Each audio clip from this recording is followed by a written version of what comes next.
እግዚአብሔር በዛች በጸጳጦሱ ውስጥ ሲያነጋግረው እኮ ሙሴ ይሄንን እኛ እንምራው ብሎ የተናገረውን ሕዝብ ላለመምራት ብዙ ተናግሯል።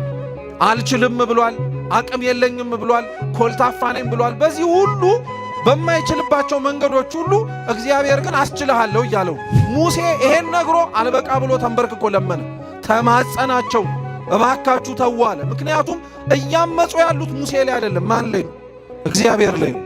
አንዳንዴ በነገራችን ላይ እኛም ራሱ አንረዳም። ለእግዚአብሔር ተቆረቆረንና ጠበቃ ቆምንለት ብለን ሰዎችን ስንሳደብም ሆነ ክፉ ነገር ስናረግ እየተናገርነው ያለነው ግለሰቦቹን ብቻ ላይሆን ይችላል። በነገራችን ላይ ንጽህናቸውንም ሆነ ርኩሰታቸውን የሚያውቀው ማን ነው? አንዳንዶቻችን ለእግዚአብሔር ጠቀምን ብለን የምንሳደብ ስላለን። ባህሩን መክፈል አንድ ነገር ነው። ውሃው እንዳይደረመስባቸው እንደ ግድግዳ እኮ አቁሞላቸው እንዳይፈሩ ማለት ነው። እሱ ይደንቀሃል እንዴ? የተሻገሩበት መሬት ውሃ እኮ ሲነካው የኖረ መሬት ነው። ጭቃ አይሆንም አድርቆላቸው ሲሮጡ አዳልጧቸው እንዳይጎዱ ብሎ እግዚአብሔር ሲያሻግርህ እንዲህ ነው።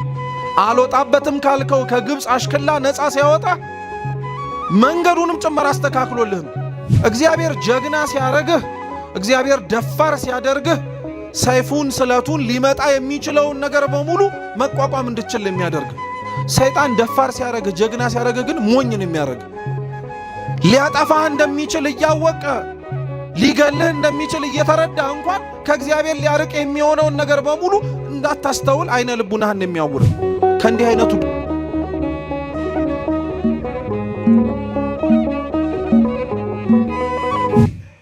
እስራኤላውያን ገና ወደ ከነዓን ሳይገቡ በሰፈሩባቸው ቦታዎች ላይ አሳፍ፣ ቆሬ፣ ዳታን፣ አቤሮን የሚባሉ 4 ሰዎች ተነስተው በሙሴና በአሮን ላይ እንዳመጹ ተጽፎ ታሪክ እናገኛለን።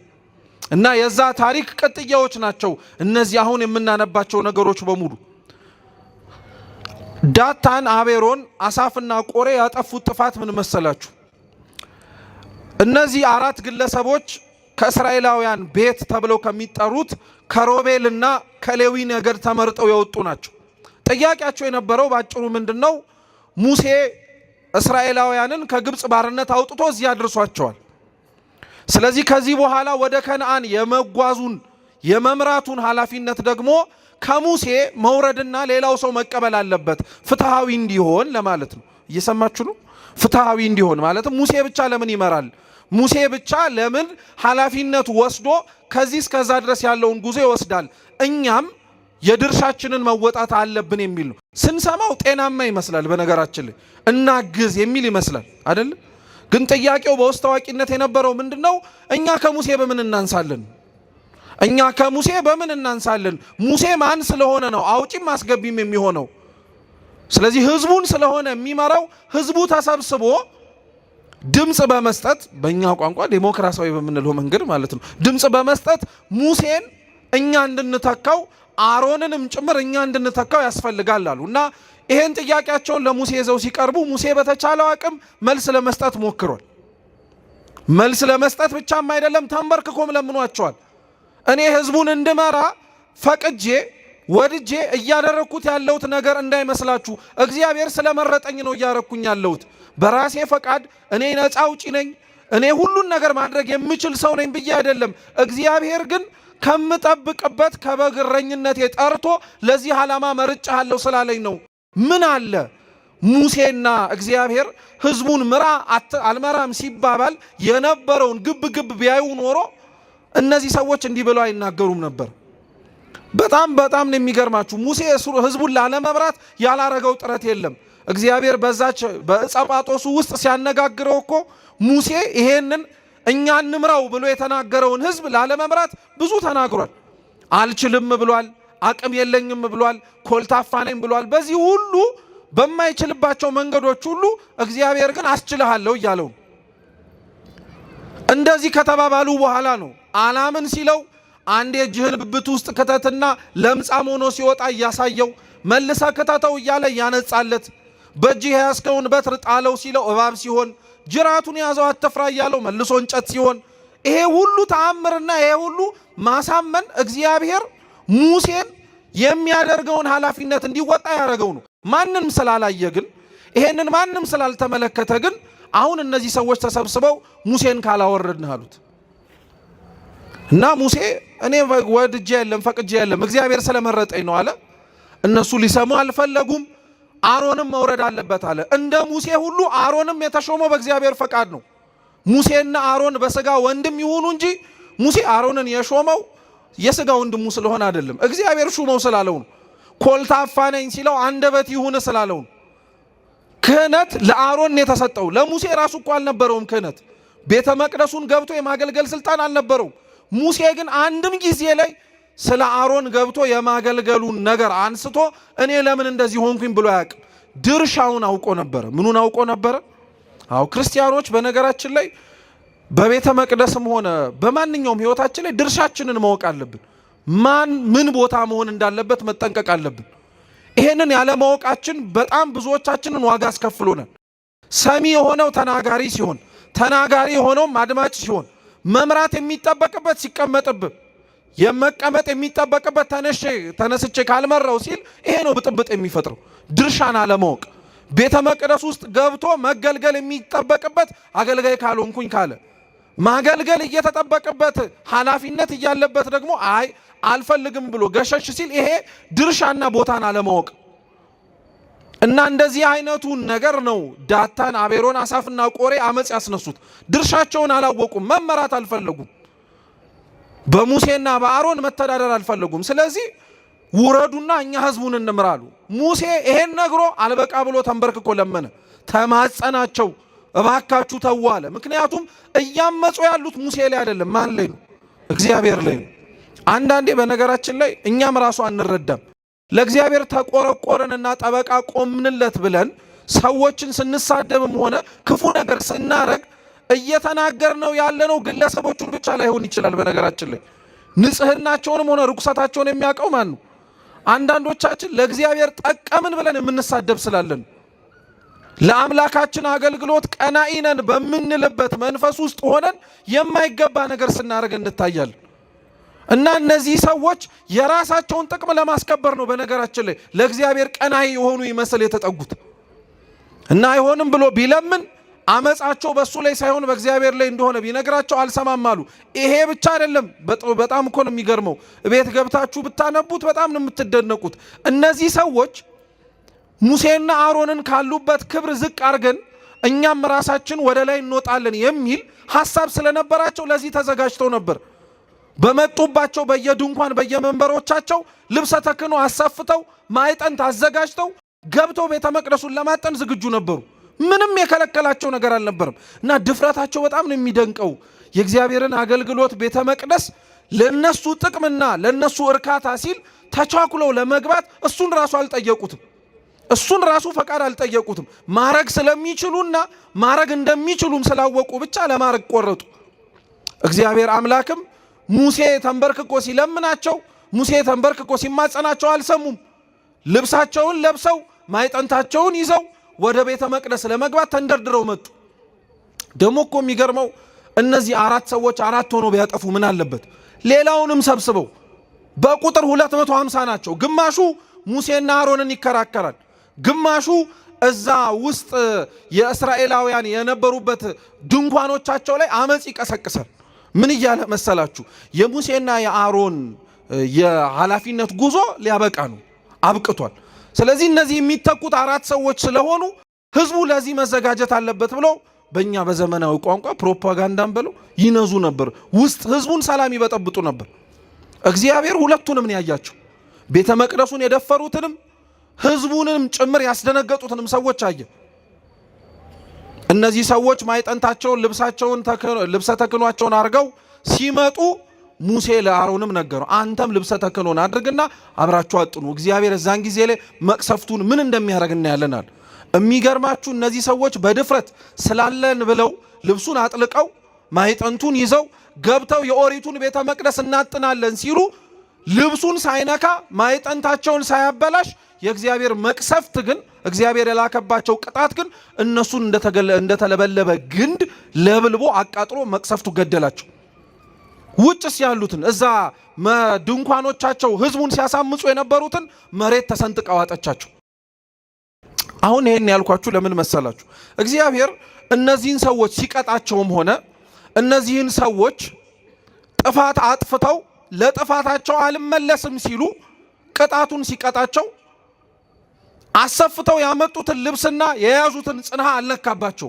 እነሱን ራሳቸውን የለበለባቸው። ለምን መሰላችሁ?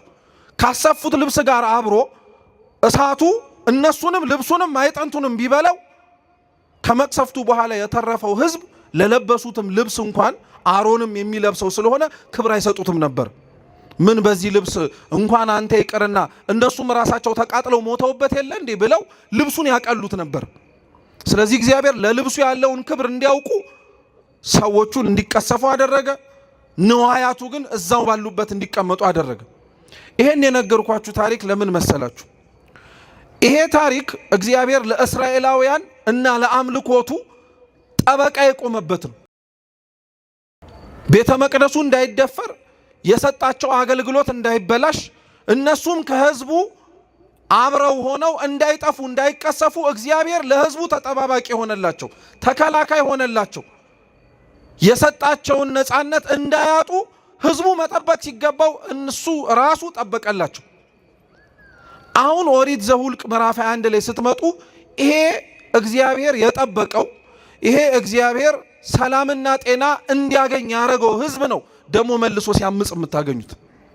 ምን አሉ?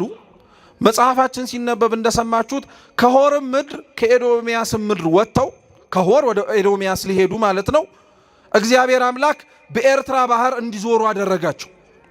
ሆርና ኤዶምያስ በነገራችን ላይ በካርታ ብትመለከቷቸው በቀደመው ሆርና ኤዶምያስ እንዲህ ናቸው።